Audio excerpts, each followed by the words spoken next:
Is this thing on? Hi. Hello? Is this thing on? Hi, is this thing on? Is this thing on? Is this thing on? Hi, is this thing on? Are we open?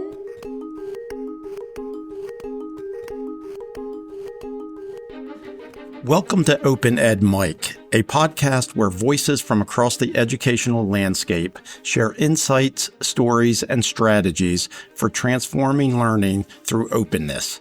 Whether you're new to open education or a seasoned practitioner, Open Ed Mic invites you into the conversation.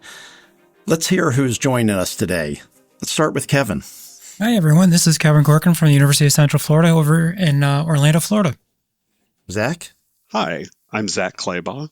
I'm at Dominican University right outside of Chicago, Illinois. And I'm Mike Mills, the Associate Senior Vice President of Equitable Access and Student Success at Montgomery College. Today's guest is Shinta Hernandez. She is the Dean of MC Online and Academic Support at Montgomery College, where she also leads the MC Open initiative. Shinta leads efforts to grow open education by having her team work with faculty to adopt, adapt, or develop open material. Her focus is getting colleagues to understand that saving money for students does not mean that quality for faculty is negatively impacted. Much of her recent work emphasizes how open education and sustainability can work together so that students can be agents of change in their own communities. She leads the UN SDG Open Pedagogy Faculty Fellowship that has grown into an international collaboration across the United States and Canada. Recent partnerships have included schools in the Caribbean and in Asia. It's such a pleasure to have my colleague join us. Welcome, Shinta. Thank you, everybody, for having me. Let's start, Shinta, by congratulating you on your recent recognition by OE Global as the Individual Leader of the Year. The award certainly highlights your commitment to open and to your impact. What's it mean to you? Well, let me first of all start off by saying what an honor it is to be in the same virtual space as you all, folks who are dedicated leaders in the open education space. And so thank you again for having me. And thank you for recognizing the OE Global Individual Leader of the Year Award. What that award means to me, it's when we do our work, when I do this work day in and day out, I'm really not thinking about awards and recognitions. I'm really truly focused on thinking about what is right for our students. What is it that we need to be doing to create these equitable opportunities for our students near and far? And I'm also thinking about creating these innovative spaces for our faculty to learn, to grow, and even to fail so that they can be successful in their teaching environments. And so really this award is a kudos to the faculty and the staff and the students who have journeyed with me in the open education space. Well, congratulations again. Thank you so much. Well, one of the questions that we pose to everybody is sort of telling your origin story. So how did you get started in the open education movement? Yeah, so I've been at Montgomery College for about 19 years. First starting off as a part-time sociology instructor, and teaching sociology, you always focus on inequalities. So in my classroom, I always focus on inequalities in the classroom discussions like racial inequalities, gender inequalities, social class inequalities. In my years of teaching Montgomery College students, I came across so many of my students who could not afford the sociology textbooks. Most of our textbooks were about $100, $120. In reality, what I was actually seeing firsthand was social inequality happening in my very own classroom. When I have students all the time saying that they can't afford the textbook, so how can they get it from the library? Or they're waiting on their financial aid, so they can't get the textbooks until the second week of the semester. And so I actually didn't stumble into this space accidentally. I was intentionally looking for ways to help my students with textbook affordability. And then I learned that Montgomery College received a grant from the Achieving the Dream to create an OER or a Z degree. And I got interested and excited about that work and started inquiring and then became involved in that work throughout the duration of the grants. And then the rest is history. That's fantastic. Congratulations on the Z degree. Yeah, thank you. It's a collaborative effort for sure. Well, we're definitely going to talk about the United Nations and the SDG Open PED program, but You sort of hinted about this already, is that you had a Z degree and that from a faculty standpoint, but tell us a little bit more about what open looks like at Montgomery College. I think to best answer that question, or to at least first, the best way to start answering that question is to share what Montgomery College is. We were recently recognized not too long ago as the #1 most diverse community college in the continental United States. And so our students come from about 160 countries. So right off the bat, right, we have an obligation to ensure that our students who come from all walks of life receive access to high quality education without barriers getting in their way. So now to answer that question about what open looks like at Montgomery College, I will share that initially when we began the Achieving the Dream work with the OER Z degree, our focus was on college affordability. And part of that was because that was the easier selling point. It was the easier thing for students and faculty to understand why we were venturing into this space.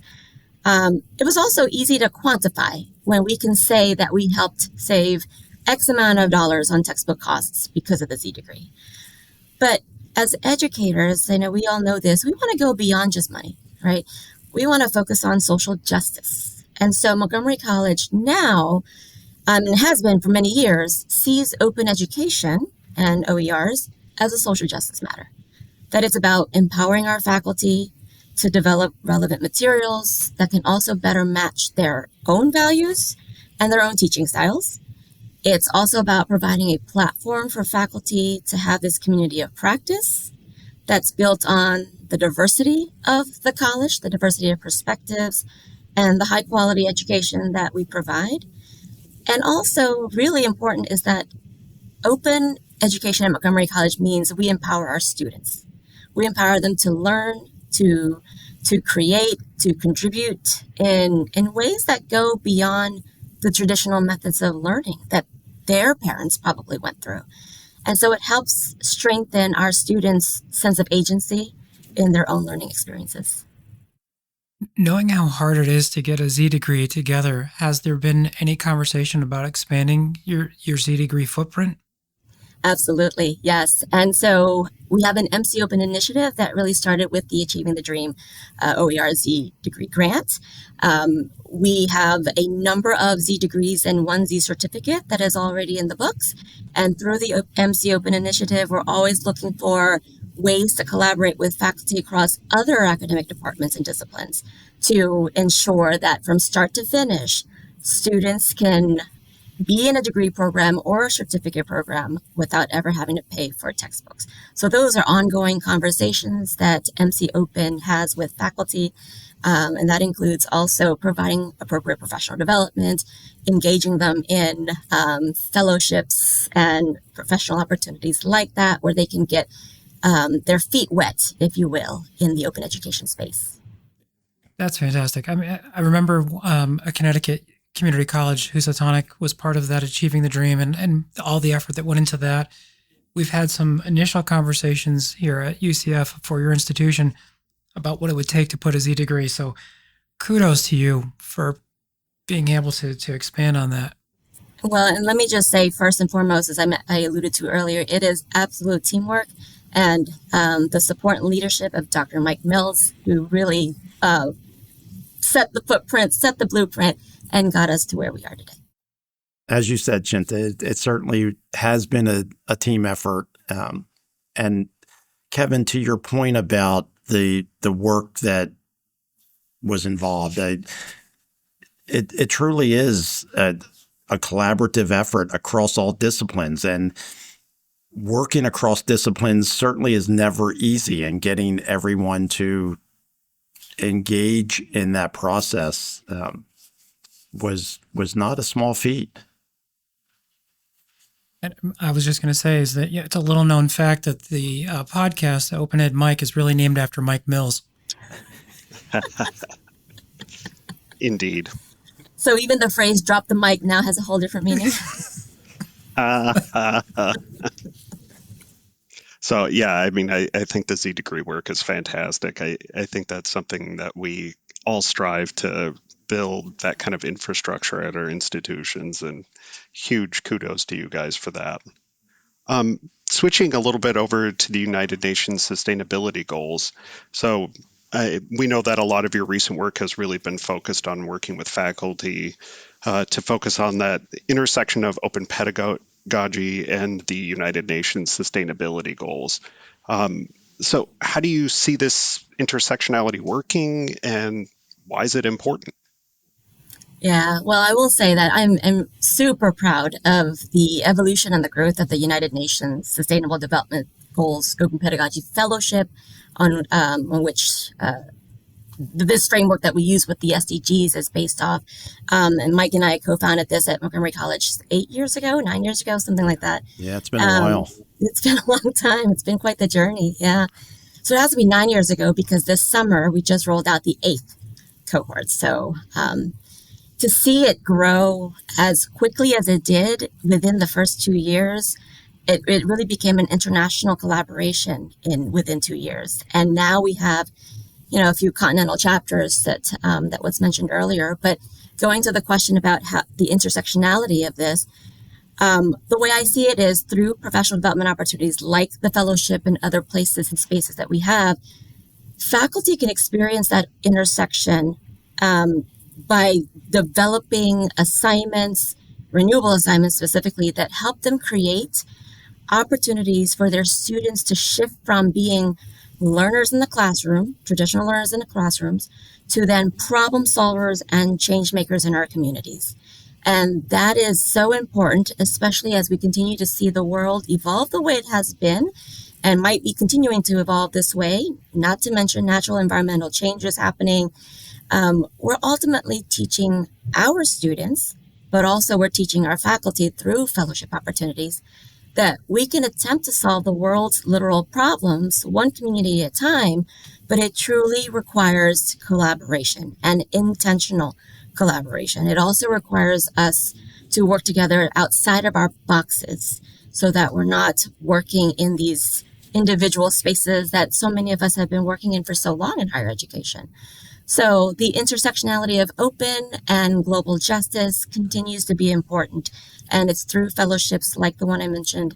That's where we can find the platform for our faculty to feel safe and our faculty to feel like they can work with one another without feeling, stretched or judged or what have you, because they are being asked to get outside of their comfort zone when they're doing these types of things. Can I ask a question? I mean, so just in full disclosure, University of Central Florida is in their second year within the program and have had great results on that. What I found unique about this program is that not only is it international collaboration, faculty are matched with other peer faculty outside of their discipline. What led to that decision, and what have been some challenges, and what have been the overwhelming benefits of that? Yeah.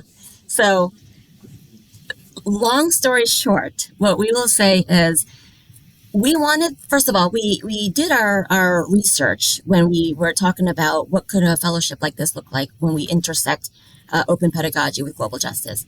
And when we did our research, we wanted to make sure that we created something that was so unique to higher education that nobody in the world has ever done something like this, at least not at scale.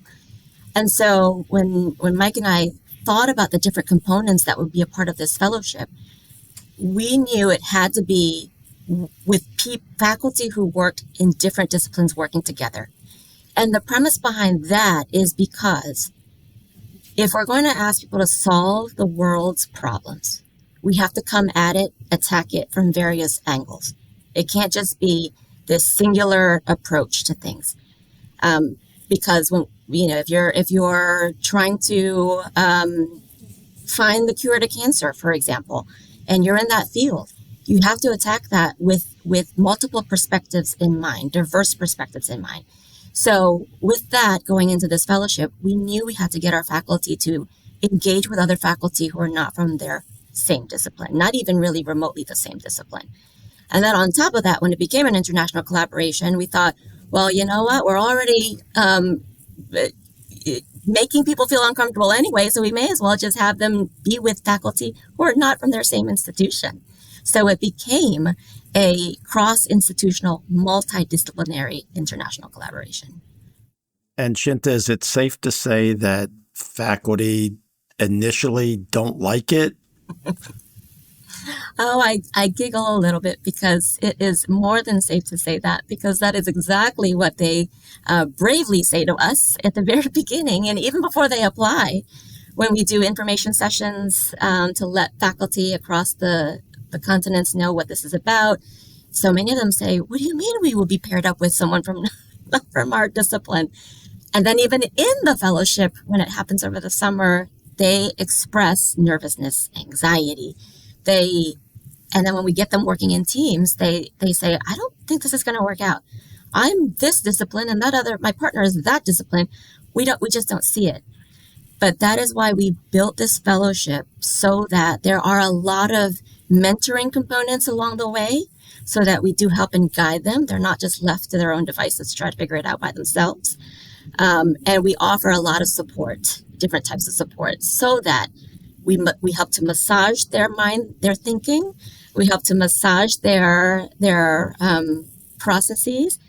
And then at the end of the summer fellowship, you'll be surprised how many of them say, "Oh my gosh, wow, that was an incredible experience."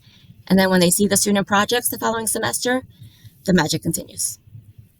I do want to give a shout out to Cable Green here, because Cable was really the impetus behind the fellowship. Shinta and I were attending an open ed conference, and at some point in the conference, Cable was giving a presentation on the SDGs and the impact the SDGs are having around the world. And we came out of that presentation thinking, how do we take this concept of open that we're hearing a lot about at the Open Ed conference and marry it with the SDGs?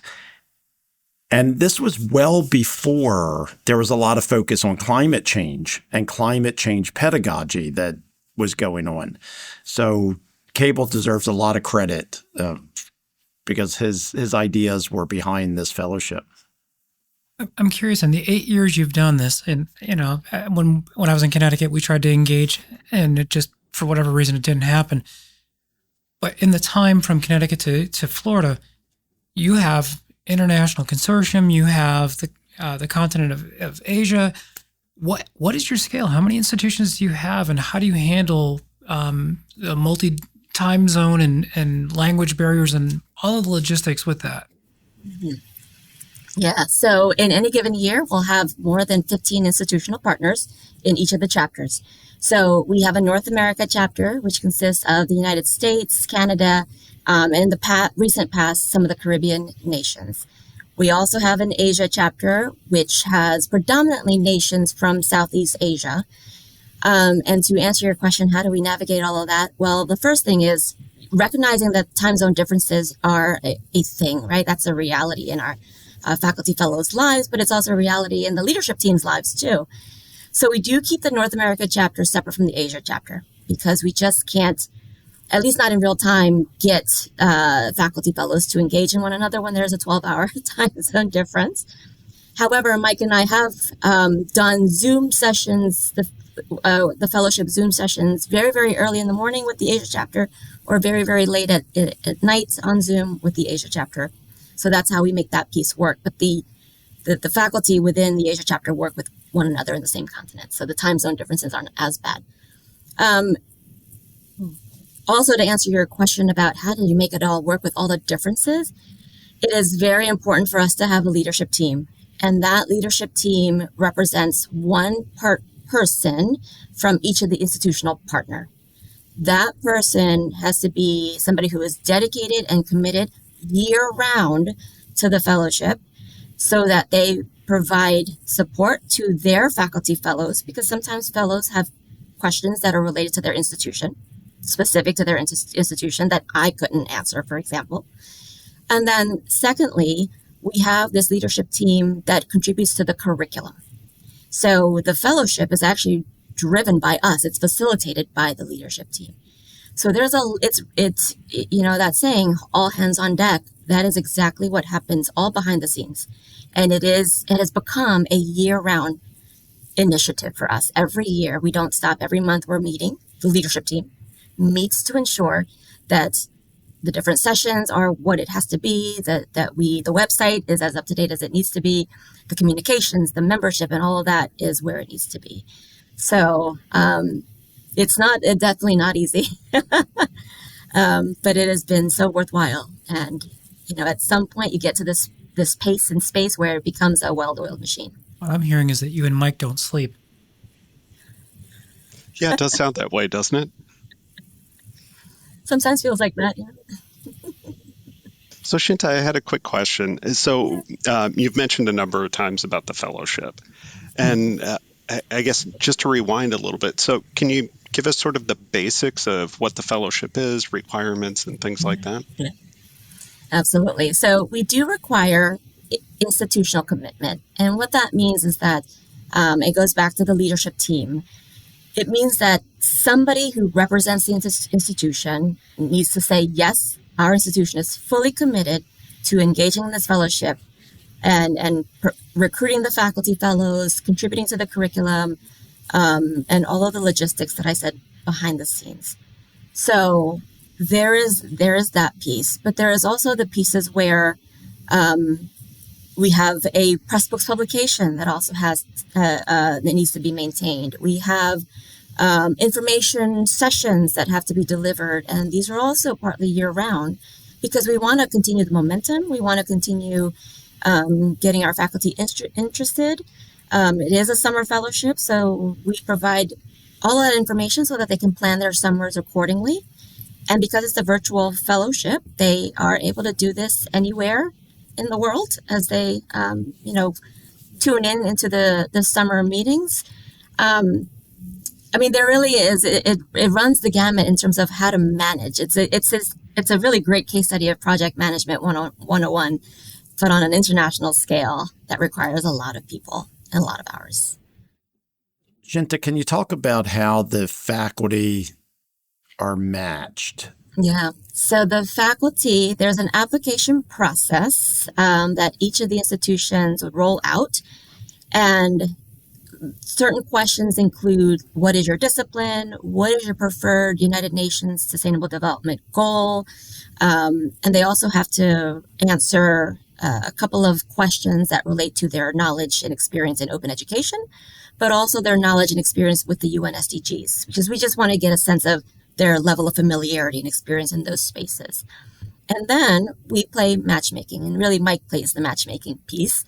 He sees all the applications from all the institutional partners, puts them onto a spreadsheet, and those two requirements that I mentioned earlier that make our fellowship unique, we try to match them up with somebody who is not from their institution and not from their discipline, and with the commonality of the UN SDG. So it is, and in some cases we have pairs, and then in some cases we have trios. I think it depends on just how it all works out with the matchmaking. And that part also is not a smooth process, because when we announce who the partners are, it goes back to the anxiety that some people feel, that they think, well, why am I being paired up with this discipline? I don't know anything about this discipline.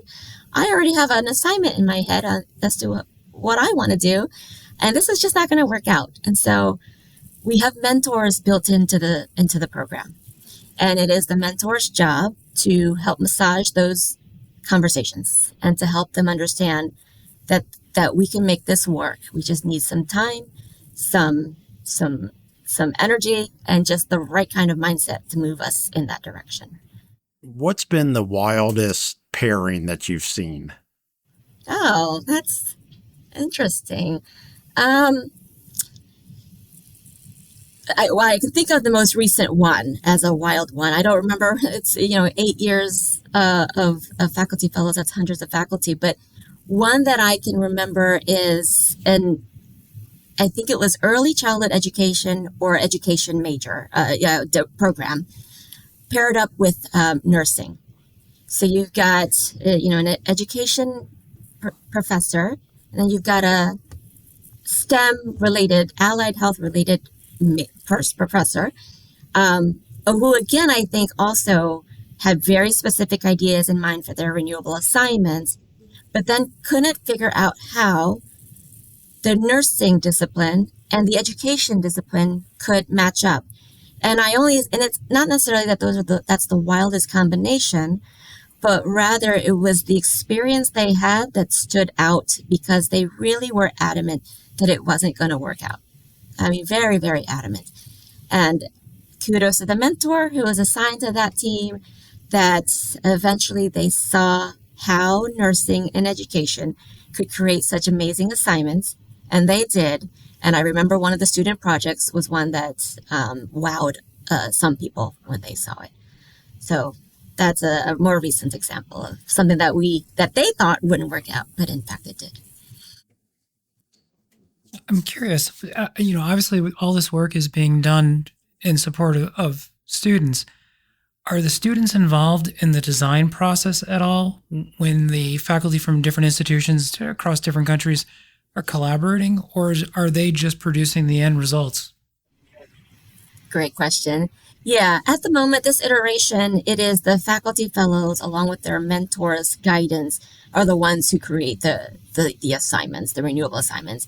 And the reason for it is because it is a summer fellowship as it's formatted right now. So students are not involved during those summer months, but also because the assignments will then be deployed in the following fall semester. So the opportunity to be directly engaged in the creation of those assignments currently don't have students directly tied to it.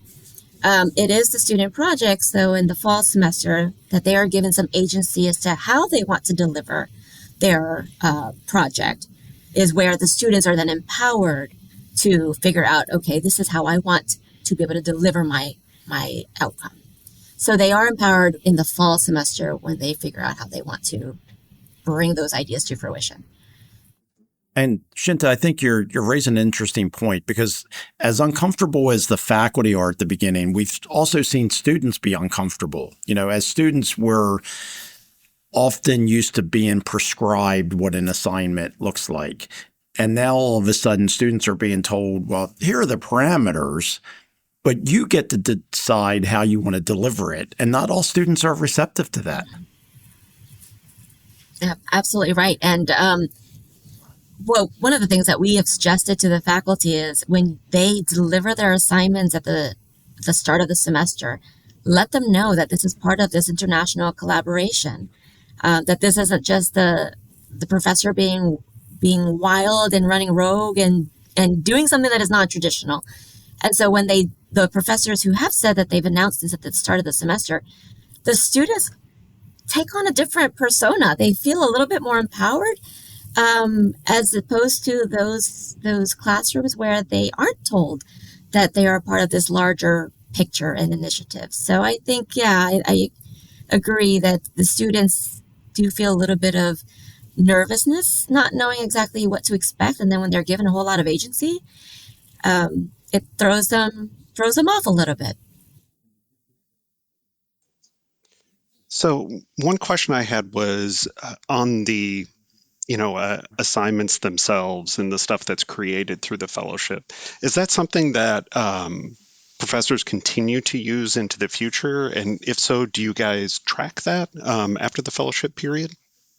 Yeah, that's a great question. So there is a survey. It's called the Fellowship Experiences Survey that we rolled out not too long ago.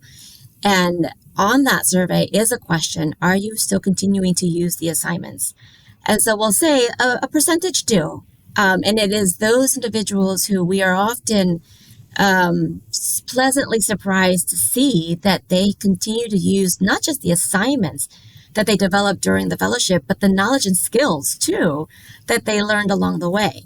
Now, for the ones who started in the fellowship years ago, many, many years ago, they're probably using a slightly different iteration of the assignments. It may not be the original, but that's the spirit of open pedagogy, right? It's good to continue revising things as they need to. But it is nice to see that so many of our faculty, based on that survey, have said that they continue to use the assignments and or the knowledge and skills and tools from the fellowship experience. Yeah, that's really fantastic.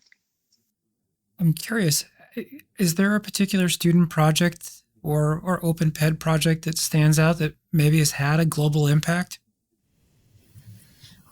There is one story that I will never forget, and I'm pretty sure Mike won't forget this either. And this is one where whenever asked that similar question, I continue to tell this story every time. There was a student who, this was our very first year of the fellowship. So that first year, it was just all Montgomery College. We didn't open it up to international yet. So we wanted to make it, we wanted to try it out with our faculty first. And so this student, her instructor was a Spanish instructor. During the fellowship, that Spanish instructor was paired up with a chemistry instructor.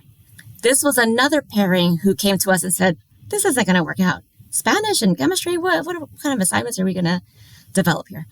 And so one of the assignments that did get deployed is that students were asked to engage in a project that would help our natural environment, and that they would have to figure out how can they do this in Spanish. So this one student chose to create a recycling brochure. It's a digital brochure, and on this digital brochure, she included details about the benefits of recycling, including very science-specific facts, which came from the chemistry side of the collaboration. The brochure was done entirely in Spanish, so that clearly comes from the Spanish class side of the partnership. And this brochure was circulated all over the internet and disseminated to Spanish-speaking communities in the area to increase awareness of the benefits of recycling. And so when she told us this story, this was our faculty student showcase that first year.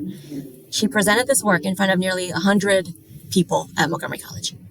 And she said that because of this assignment, she changed her major. Our jaws dropped because we didn't expect that kind of impact. We're thinking these are assignments. Of course, they're going to have an impact. Yeah. But what that impact could look like on a student, we could have never imagined. But when she said that, we were all just so pleasantly surprised. And that's just one of many stories. Shinta, as we begin to wrap up, if we look into the future a little bit, if you use your crystal ball, what does OER and artificial intelligence look like? Yeah, I think there's a lot of growth opportunities there for the intersectionality of AI and OERs. I think it is important for communities of practice to continue collaborating, partnering with one another, and to continue having conversations, conferences, webinars, so that we can try to reach as many people as possible in higher education and education in general, right? So that we become more aware of what the nuts and bolts of it are, but also so we can tackle anything that might come our way, because with any digital tool, things change at the blink of an eye. And so all of us have to be ready to tackle those challenges. We have to put our fingers on the pulse and be at the cutting edge of all of our technologies, emerging technologies, so that we are ready to best serve our students. And we are ready to best serve our faculty with appropriate professional development so that they can be best positioned in the classroom.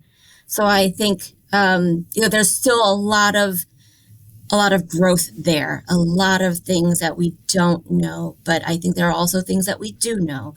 And we need to continue having those conversations, engaging people in communities of practice, and coming up with a comprehensive, collaborative plan on how to tackle this intersectionality that can be used for the benefit of our students' learning and the benefit of our faculty's teaching.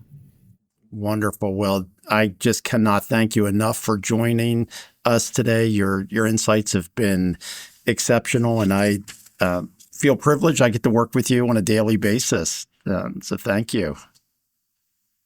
Well, and I want to thank all of you for having me. It's an honor to have been invited and an honor to be able to share my experiences and thoughts. And I just look forward to seeing the great work that you all do. Thank you.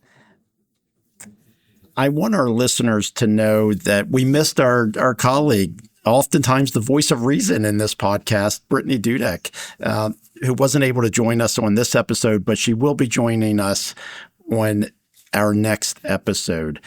And we close these podcasts with really bad open ed jokes. And I'm going to turn to my friend Zach to wrap this up. Yeah, and the other, just linking it to artificial intelligence, these jokes are generated by artificial intelligence. So, how does an open educator make coffee? They Don't know. They use a Creative Commons filter. Oh my gosh. Oh my gosh. They get worse each episode. They really do. They really do. But it's a fun way to wrap it up. It is a fun way. And with that, the mic is closed.